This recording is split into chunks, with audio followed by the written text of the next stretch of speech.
Hi, I'm Nika, I'm David's wife, and this is an event in the honor of the first anniversary of David Graeber's passing, and in the spirit of his rejection of academic arrogance and our urgent need to get out of the crisis we are in, we set up the art project, Fight Club. Welcome to the first one of the series. Today we're talking about what is debt. The next one will be about the nature of money.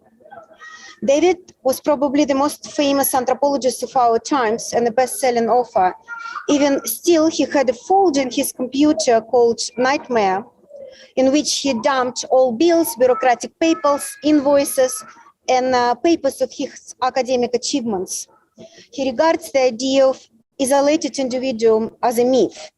What interested David much more was a dialogue. He believed that it is only in dialogue, in the clash of opinions, where answers are formed and our human consciousness is born.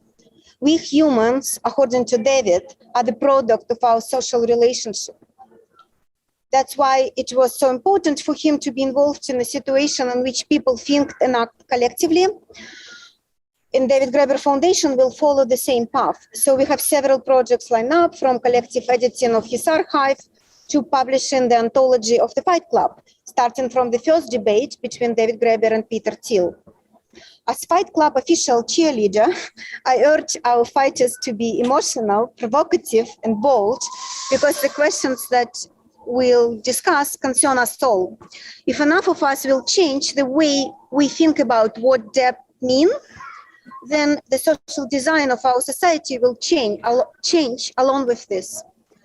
So this is just that, as David described, what a revolution is, a change of common sense and the collective imagination. And David argued that the main achievement of the Paris Commune, despite its defeat, had been the transformation of the common sense about how we live together. So most of what we consider ordinary in our cities, public transportation, street lights, public schools, the 8 hours work days, and even the not yet achieved equal pay for women and men, originated in the Paris Commune. And it was then considered to be a social madness.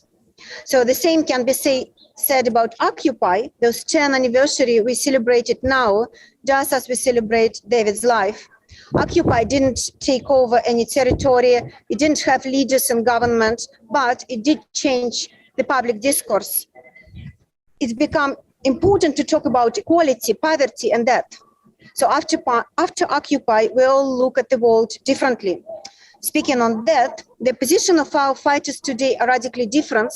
I want to express my immense gratitude to Thomas Piketty, who replied to my email, although we didn't know each other, and agreed to participate in this debate. I also want to thank Michael Hudson, who came up with many of the ideas that David Graeber built upon in his book, 5,000 Years of Debt. And I really hope that this debate can radically change the way we think about the world. And what else could be more exciting? So I pass to Lynn, who thank you for agreeing to moderate this discussion. Well, it's my great pleasure, and it's wonderful to welcome everyone from all over the world. We share some commonalities in our human experience, and one of them is that we tend to come into the world, most of us, sort of undercapitalized for the experience. So in a sense, most of us are united in debt, and that's why it's especially exciting to have two such brilliant thinkers help us unpack this difficult subject from the suitcase where we like to push it way into the back of the closet. Today, I'm very delighted to welcome my friend Michael Hudson. He is a distinguished professor of economics at the University of Missouri, Kansas City. He's also a researcher at the Levy Institute at Bard. He's a former Wall Street analyst and a frequent commenter on economic matters and historical matters. He's written extensively about debt, and as you just heard from Nika, his work was a great inspiration for David Graeber. He can also tell you more about the ancient Sumerians than you ever dreamed of knowing. So hopefully we get to hear a little bit about that today. Welcome, Professor Hudson. And welcome also to Thomas Piketty. He is the professor at the EHESS in the Paris School of Economics, and he's also the co-director of the World Inequality Lab. You know him for going viral with his books telling us why most of us don't have any money. Of course, there was his smash hit, Capitalism in the 21st Century, and more recently, which you must get if you haven't read it, Capitalism and Ideology. Welcome to you, Professor Piketty. And we'll start out having each of you tell us your thoughts about debt, your position on the topic. And you'll have about 5 minutes each. And I think we'll start with you, Professor Hudson. I thought we were going to let Tom go first. Otherwise, he's going to be saying that's fine. That's all the things I agree with that he wrote, and let him say what he wrote. That's fine with me. Thomas, would you like to go first? Yeah, whatever is fine. I mean, so okay. Let me say a few words first. Let me, thank you for organizing this, and I was very. When I received Nika's email, I felt, I felt very emotional because, I remember very well the discussion we had with David Graeber back in 2013 in Paris, which was right after my book Capital in the 21st Century was first published in French. It was not yet available in English, so David had not read it, but I had read his book on debt, the first 10,000 years, and this was. This was for me. This was really a very, powerful reading, and this made me think a lot. Maybe it was not so visible in Capital in the 21st Century because I had written it actually before I could read David's book. But to me, this was really a major, and this is a major contribution. So, what about debt? Let me simply say that there will be in the future. There will be, again, other debt cancellation, massive debt cancellation. So, there are long cycles about debt, which of course, David talks about when we go back to ancient history or to Sumerian times, and as Michael has been working on. And so you have this long run cycle, but you also have, a more short run history of debt cancellation, a more or medium run history, if you want. And I think it's very important to remember in particular that, after there are two modern episodes which I find particularly striking in terms of getting debt back to zero, or at least, cancelling a big part of debt. The French Revolution, of course, is a very important example. So, this was a time when basically the political system did not manage to pay those who should have paid for the public spending, which was the nobility. So there was a flight toward debt because the people who should have paid the tax managed somehow to escape. And the solution was the French Revolution, the end of fiscal privileges of the aristocracy, the cancellation of debt partly through inflation, partly through taxation. And that's sort of one modern episode. The other modern episode which I want to refer to is, of course, after World War II. In 1945, 1950, most rich economies had public debt which were enormous, even bigger than today, and they made the choices. The political choice through, very conflictual social movement, political fights. In the end, the choice was made collectively not to repay this debt. So this happens in various ways, inflation in some cases, but some countries like Germany in particular, which is viewed today as very conservative in terms of economic doctrine and ideology, and which in many ways is very conservative. We'll see after the election in a few days, but it's still going to be quite conservative probably in any case. But in fact, after World War II, applied a solution to get rid of the debt of the past through monetary reform and through progressive taxation of very high wealth holders in order to, in effect, compensate the lower wealth holders for the monetary reform and the loss of holding that was implied by monetary reform. So that in the end, this was certainly not a perfect system, but as compared to all other ways getting rid of past debt. This was certainly one of the most equitable, or at least unequitable way to address the problem. And I think we will have also an episode like this in the future. So nobody knows the form it will take. The kind of political mobilization. Occupy was an important episode. There will be other. There are other. Social movement, tax revolt. If you think of the Yellow Vest movement in France a couple of years ago, which was a major tax revolt to get rid of a very, what I think was a very unequal project to raise carbon tax basically on the poorest group in society. And there will be, to address climate challenges, but also, all sorts of social and developmental challenges.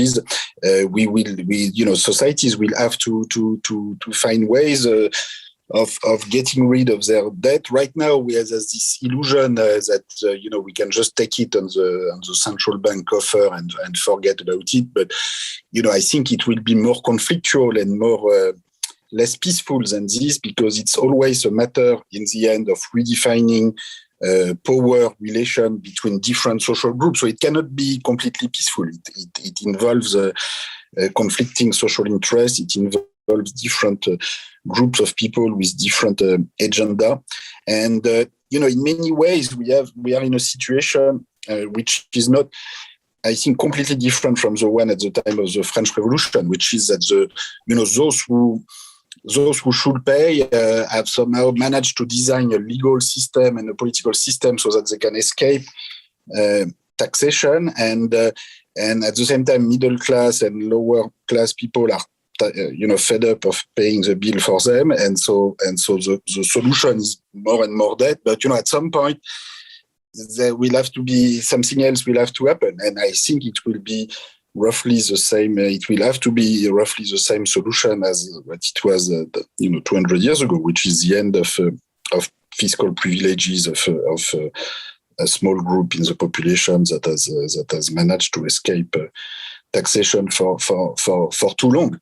So that's okay. That's a sort of initial perspective on that. But of course, I'd be very interested to hear Michael and continue the discussion. Thank you. Michael, floor is yours. Okay. Well, I certainly appreciated the book that you published on the accumulation of wealth and how it's concentrated in the hands of the 1%. I think everybody knew intuitively that this was the case, but economists being who they are, they don't really accept something until it's all there in statistics. And you did just a wonderful job in tying together all of these statistics and showing the degree to which wealth is, the 1% had concentrated wealth in every country. And you also made, I think, the most important point where you said, what's caused this? And you came up with the broad answer that I agree with. You said that financial returns exceed the overall rate of growth. And if financial returns exceed the overall rate of growth, of course, you're going to have the rich getting richer and richer. And I think the reason where we have a different approach is, how do you explain all of this? Well, when your book came out, a number of writers said, well, this is the marks of the 20th century. And you showed that there was an abrupt turning point in 1980, and everything had been changed there. And I think the 1% looked at your statistics as a success story. They said, yep, we're really doing better than everybody else. And as the head of Goldman Sachs said, that's because we're so productive. But I think the reason your book was praised so much in the West is you didn't come up with a threatening political solution. And when they said this was book is the Marx for modern time, that meant don't read Marx, read this book. And I suspect that after you put all of this enormous good work into the statistics that you did on wealth and income, I think the publisher probably said, well, what are your solutions? Well, you just came up with the solution that you said in the book, and that's to tax income and wealth. This is not a threatening solution because there's no way that you're going to tax wealth as long as you have offshore banking centers to conceal wealth, as long as you have what the oil industry put in place 100 years ago, the flags of convenience, pretending to make their income abroad. The fact is, the 1% don't really make much income. They're ideal. If you're a billionaire, you want to do what half of American corporations do. You don't make a penny of taxable income. That's the whole problem. So I want to go into what your book was not about. I'm not criticizing you for not writing a different book, but it's what I write about, and that is what is it that has created this disparity, and why has it widened so much since 1980? Well, the most obvious reason is interest rates reached a peak of 20% in 1980, and they've gone down ever since. Well, in the late 1970s, my old boss's boss at Chase Manhattan, Paul Volcker, said, let's raise interest rates to very high because the 99% are getting too much income. Their wages are going up. Let's raise interest to slow the economy, and that will prevent wages from going up. And he did, and that was a large reason why Carter lost the election to Ronald Reagan. Interest rates then went down from 20% to almost 0% today. The result was the largest bond market boom in history. Bonds went way up in price. The economy was flooded with bank credit. And most of this credit, apart from going into the bond market, went into real estate. And there is a symbiosis between finance and real estate, and also between finance and raw materials, and also like oil and gas and minerals extraction, natural resource rent, land rent, and also monopoly rent. And most of the monopoly rent has come from the privatization that you had from Ronald Reagan, Margaret Thatcher, and the whole neoliberalism. If you look at how did this 1% get most of its wealth? Well, if you look at the Forbes list of the billionaires in almost every country, they got wealth in the old-fashioned way, from taking it from the public domain. In other words, privatization. You had the largest privatization and transfer of wealth from the public sector to the private sector, and specifically to the financial sector in history.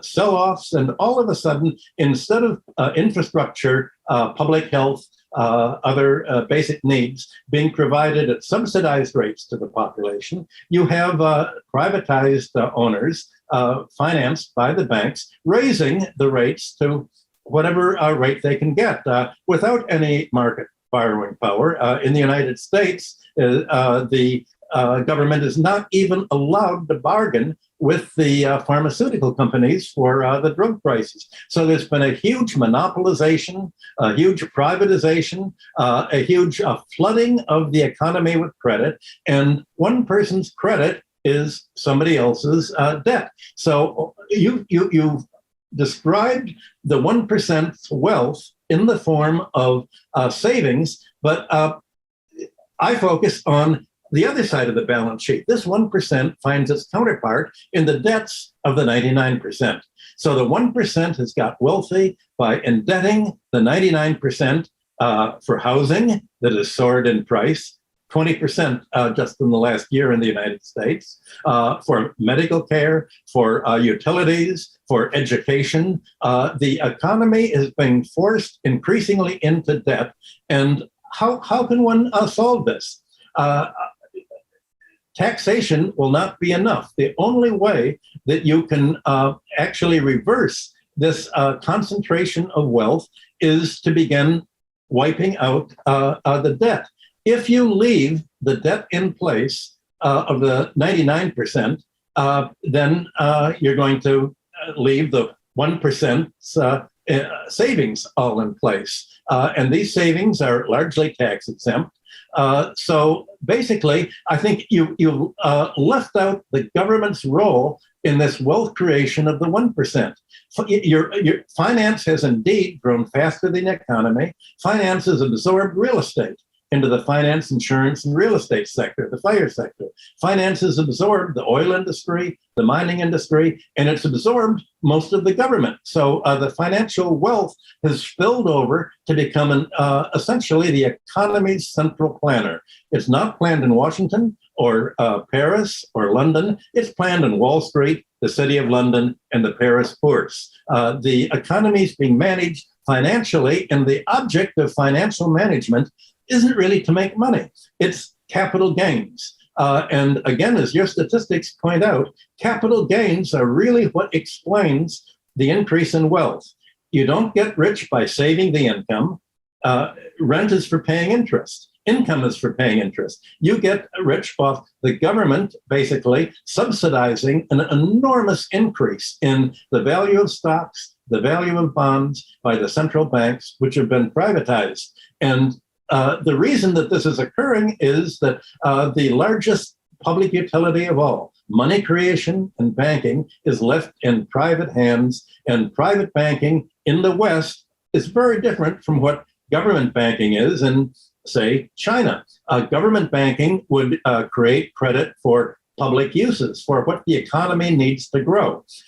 In the United States and throughout the West, banks create credit to slow the economy from growing. They make loans only not to create new means of production, new factories, and they make loans against property already in place, mainly real estate already in place. 80% of bank loans in America and Europe are for real estate.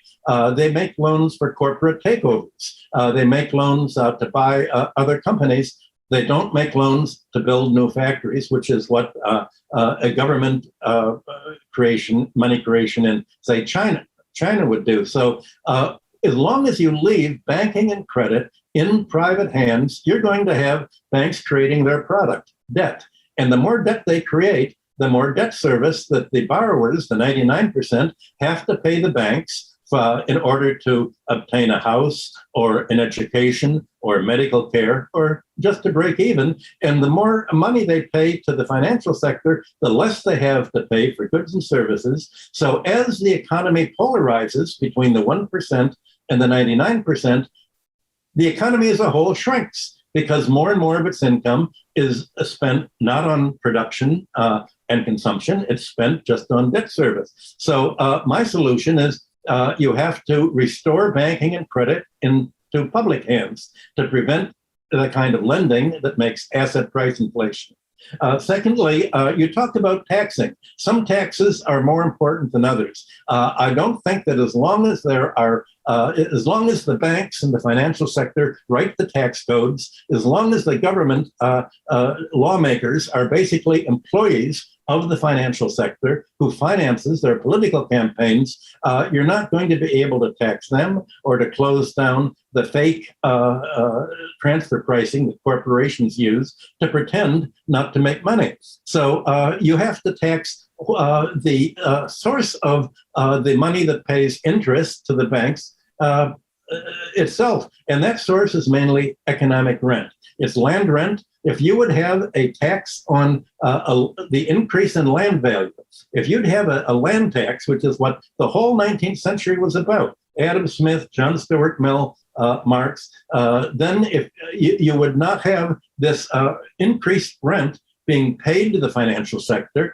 to be monopolized by the 1%. So you'd have to change the way in which the tax code is based away from just overall income and wealth, which is really not very practical in today's political situation. You'd have to have a land tax and a natural resource tax. And to get rid of monopoly rent, you have to return basic key infrastructure to the public domain, where it was before 1980, so that basic needs can be supplied at low prices, not creating monopoly for the 1%. And I guess I'm saying you have to realize that finance has used its wealth to take over the economy, and this has to be reversed because once you have wealth taking the form of loans and claims on other people's debt, well, you have compound interest.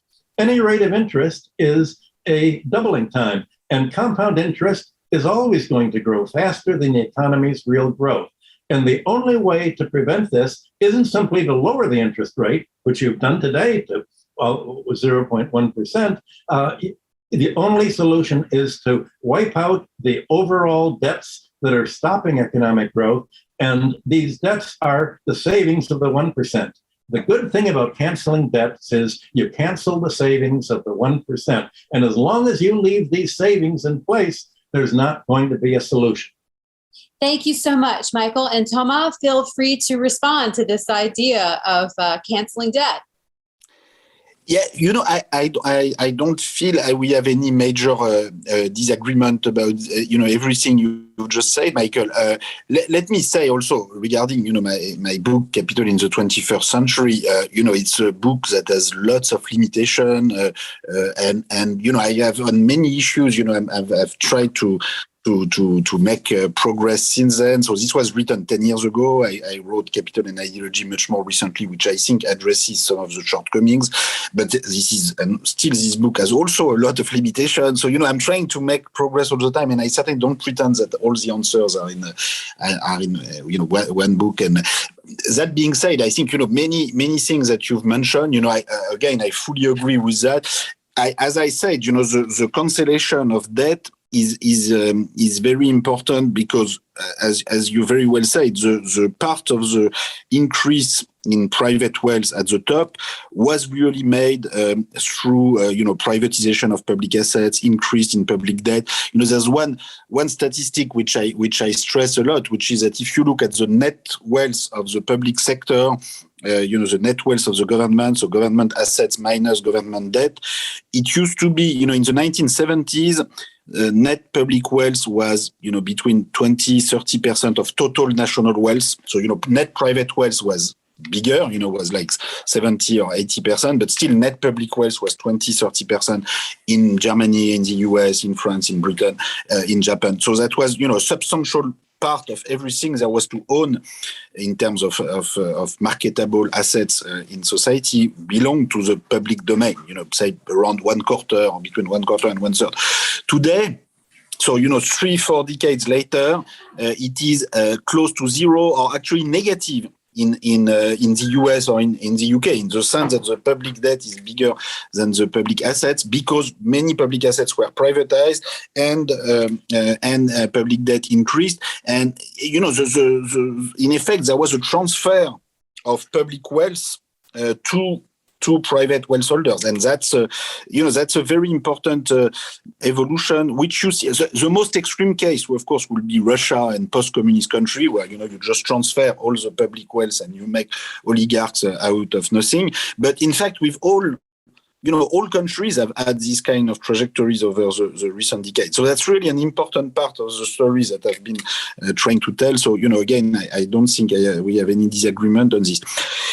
At an even broader level, it's all about power and political institutions. So as you said, as long as the system of political finance and, parties and campaigns and media and think tank, are largely controlled by large wealth holders, our collective ability to change the distribution of wealth and through taxation or debt cancellation and all whatever the method is going to be limited. So it will take major political fight and in some cases, change in the political rules of the game and the political institution to change this. And the good news is that this has always been like this, or this has always and still sometimes it has worked in the past, but it has worked. I mentioned the French Revolution. Of course, that's a huge popular mobilization. Also in the 20th century, I mentioned after World War II or after World War I. Well, let's be clear. It's only because there was a very powerful, labor movement, a socialist movement, and communist counter model in the East, which in the end put pressure on the elite, governing elite in the West, so that they had to accept a number of decisions, which were limited in their scope, but still which transform the economic and social system in a very substantial way as compared to the pre-World War I and 19th century economic system. But it's only through this enormous political mobilization and collective organization. And, it will be the same in the past. So just one last point, you mentioned the case of China.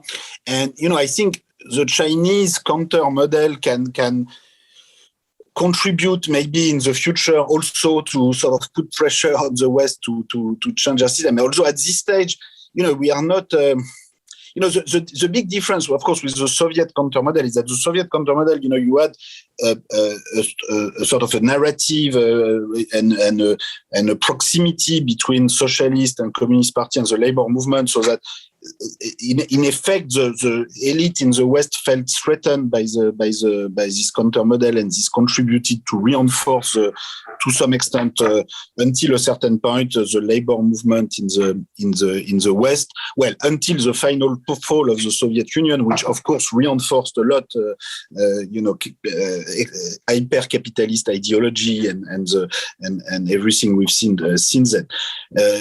The Chinese model, you mentioned the fact that the banking system is working a bit more to the service of the real economy and infrastructure and investment than the banking system in the West. But by and large, the Chinese model, looks more and more like a sort of perfect digital dictatorship, and nobody really wants to to copy this. And apart from other government elite, who would like to keep quiet their population and their grassroots movement as efficiently as the Beijing regime is doing. But apart from nobody in the no collective movement in the world wants to look like this. So this also limits the sort of the pressure that this counter model can put on the West. But at the end of the day, I think this can be one of the forces which still can induce. For instance, when we talk about the taxation of multinational in 2021, which, what has been decided by rich countries, is very limited. They claim they have solved the problem of multinational taxation, but it's a bit ridiculous how little they have done. The minimum tax rate of 15% is ridiculously small. And also, it's only sort of sharing, rich countries are sharing between themselves, the tax base that is currently in tax haven, but countries in the South, in the global South, basically don't get anything. And I think that's an issue, that's an area in which the pressure of the Chinese counter model in the future maybe will contribute to induce rich countries to have a bit more inclusive attitude towards the South. Also, well, if they don't do it, in effect, China will finance the investment and the infrastructure investment that is needed in Africa and in South Asia, and that's this is at some point, hopefully, Western countries will realize that they have to change something, otherwise they will just lose any influence and any capacity to influence the world. Okay, so this is getting us very far from the initial discussion, but I hope this is still more or less relevant. Michael, feel free to respond. Well, it would not surprise me if we end up in agreement with what to do. And I realize that you wrote your book about your topic, and I wrote my book about what to do about it. I just want to point out where I think we do have a disagreement. My point is that compound interest is always going to grow faster than the economy's real ability to grow. So in the end, debts can't be paid. Right now, you see a lot of third world debts that if the third world debtor countries have to pay their foreign debts as the world economy slows down, they're going to be subject to austerity, to the World Bank's and the IMF's austerity programs, and they're going to be kept in poverty. Is it really right that they should be kept in poverty just to enrich the bondholders of the 1%? The 1% will say, yes, that's why we're the 1%, so that we can impoverish other people. That's our liberty. Our liberty is the right to impoverish other people and reduce them to dependency. That will happen if you do not write down the debts. It's already happening in the United States to the student debt crisis, where students have to pay so much money as they fall behind on their student debts that they can't afford to take out mortgages to buy homes. And you're having the home ownership rates plunge in the United States. That's the result of leaving the debts in place. The mortgage debts are causing shrinkage. So there is no way to get out of this economic polarization without a debt write-down, and that's something that's too radical. And when we talk about, when I was referring to what China's doing, I'm referring to what it's doing today and tomorrow about the real estate company Evergrande. China has a choice. Is it going to leave Evergrande's real estate debts in place? And Evergrande, as a real estate company, is 2 to 3% of the entire Chinese economy. If it pays the foreign creditors and the domestic 1% of China, it's going to impoverish the employees of Evergrande. It's going to make housing prices more and more expensive in China. China has had a debt-financed housing boom. If you leave the debts in place, then you're going to impoverish China. And obviously, China is going to say, we're not going to put the creditors first. We're not going to do what the West does and say the sanctity of debt service, debts that you owe are sacred. It's worth sacrificing the economy. It's worth plunging the economy into poverty just to preserve the wealth of the 1%. I think China is going to make the opposite decision and say, we're not going to commit political suicide. We're going to operate it's a socialist economy. And when it comes to debt and credit, thank God we have our banking in the public domain. And since the public domain, the People's Bank of China, is the creditor, it can afford to write down the debt without having any political backlash because it's canceling debt owed to itself. Which is a great advantage. And it's also, as for the private bondholders, it's going to say, well, sorry, bondholders, you made loans to a company that was way over leveraged. Already, the American bond rating companies have reduced their bond rating to junk. So you knew what you were buying. If you continued to hold bonds that Fitch and other bond raters, Moody's, all say are junk, and you lose your money, well, you took the risk. You got a high rate of interest. Now you're paying the price. That's how markets work. And that really is the argument. And I think you have to, obviously, what I'm suggesting is a radical step, just as you're suggesting of taxing wealth would require the radical step of closing down offshore banking centers, of simply negating, if banks would simply erase all of the deposits they have from the offshore banking centers, from the Cayman Islands, from Panama, from Liberia, to all the places that began to be set up by the mining companies, the oil companies, and then were set up beginning in the 1960s, essentially by the CIA to finance the Vietnam War by making America, like England, the home for criminal capital, for flight capital. All this flight capital and the kleptocracy that you mentioned in Russia, all this really should be wiped out. And if you leave this capital, if you leave this 1% in place, the economy is going to be sacrificed and shrinking. Is it worth shrinking the economy just to leave the 1% in place? And if you challenge them, that's pretty radical. That's really what I think Marx would say today. Thank you. And I wanted to just pitch a question to you all before we turn it over to some questions from the audience.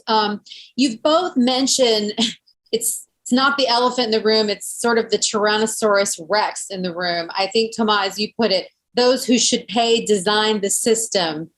You both have commented on this enormous problem that we have.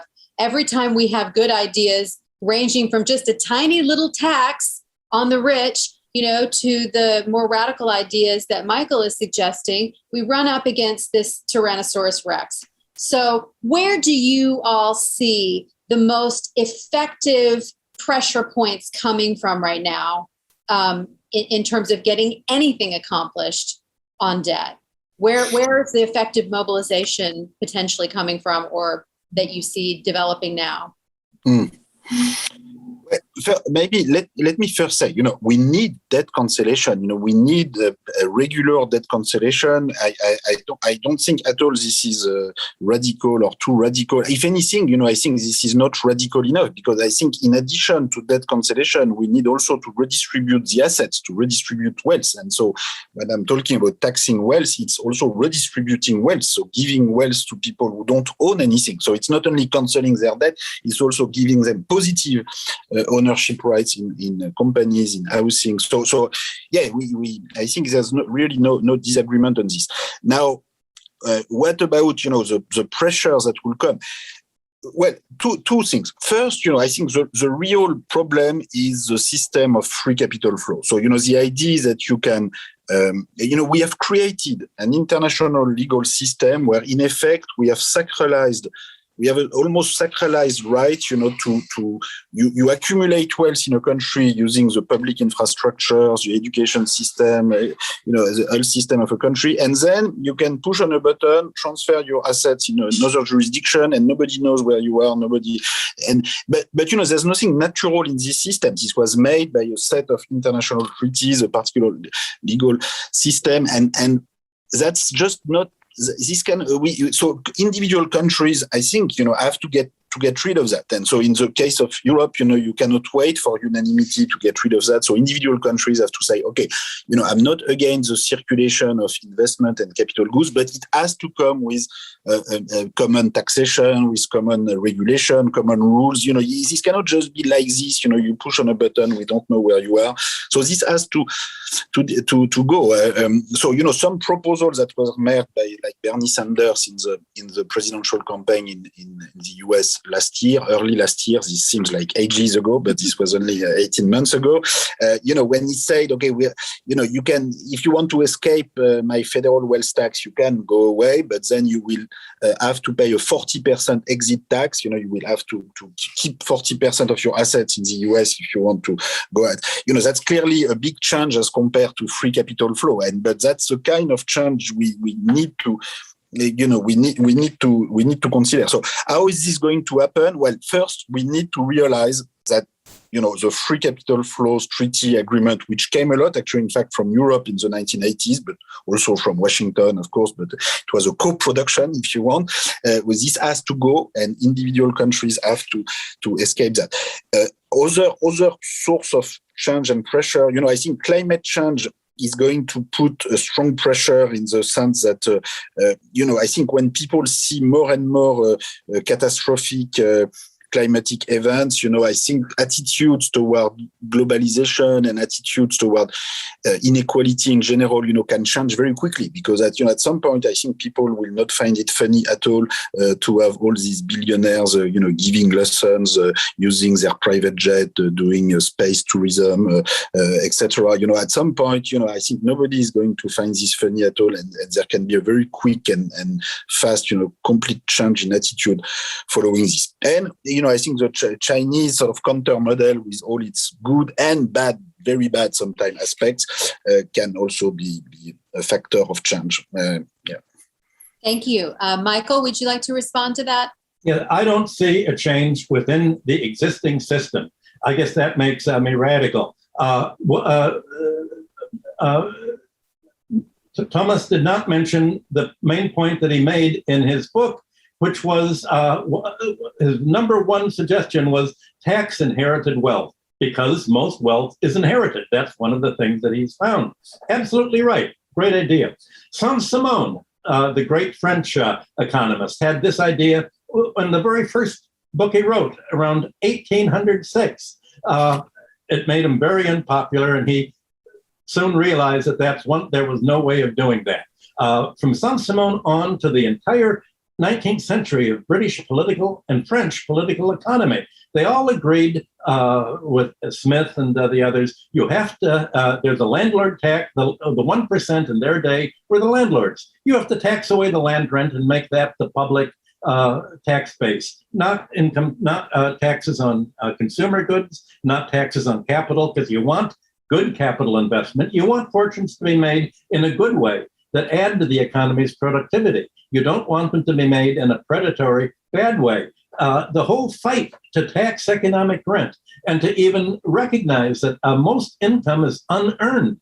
When you talk about the income disparity, almost all this disparity is unearned income. It's economic rent. It's not income that's made by increasing production. It's not income that's made by increasing living standards. It's just predatory rent seeking from special privileges that the wealthy have gained from government. And today it's not the landlord class anymore, as it was in the 19th century. It's the financial class and the raw materials class.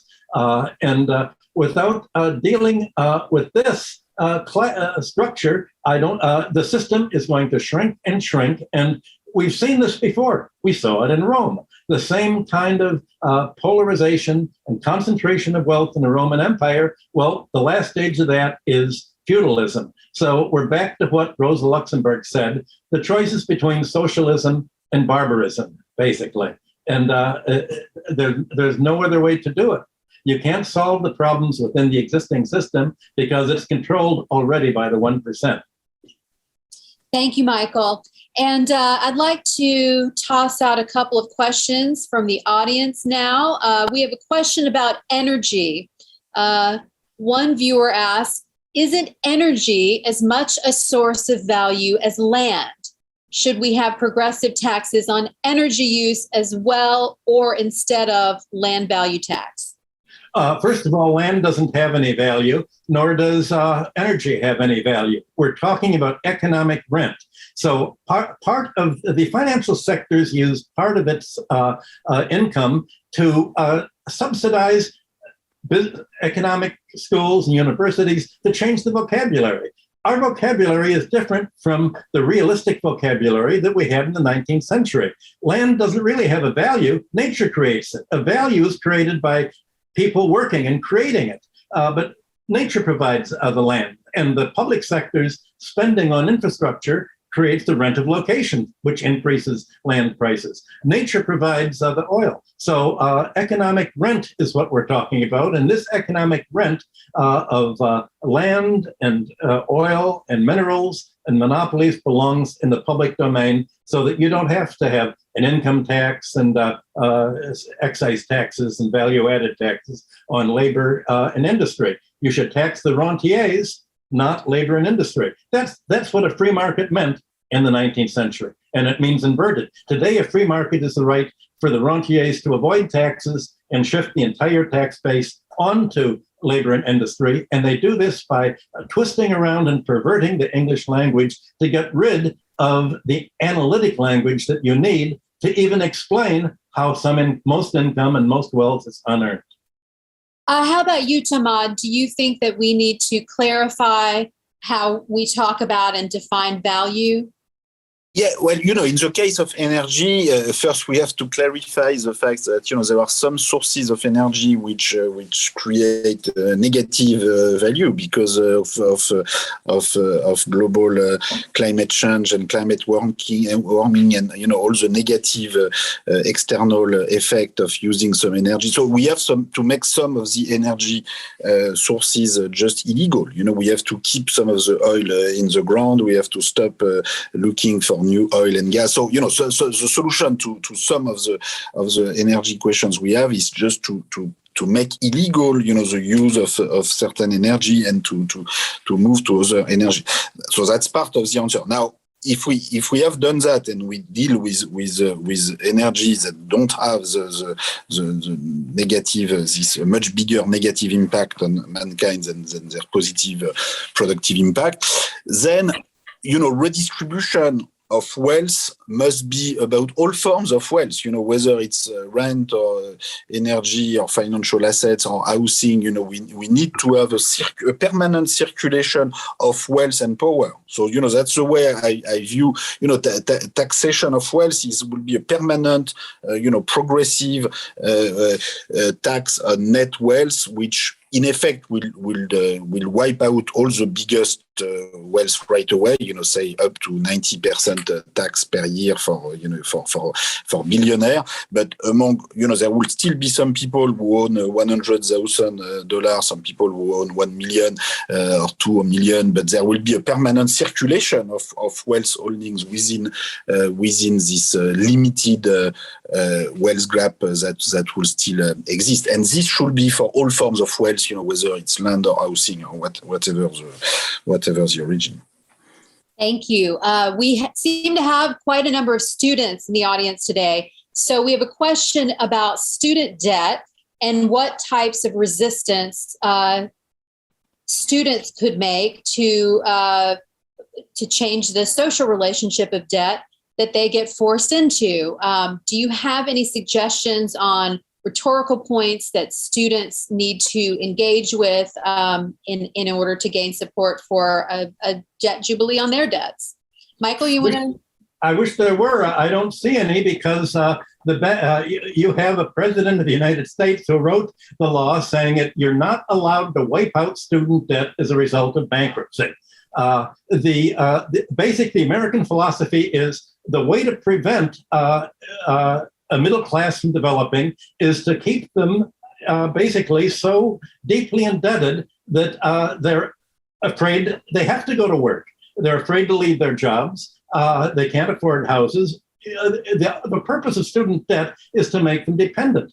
Under socialism in Europe, China, and the old countries, education was free. And the whole idea was you need education in order to grow.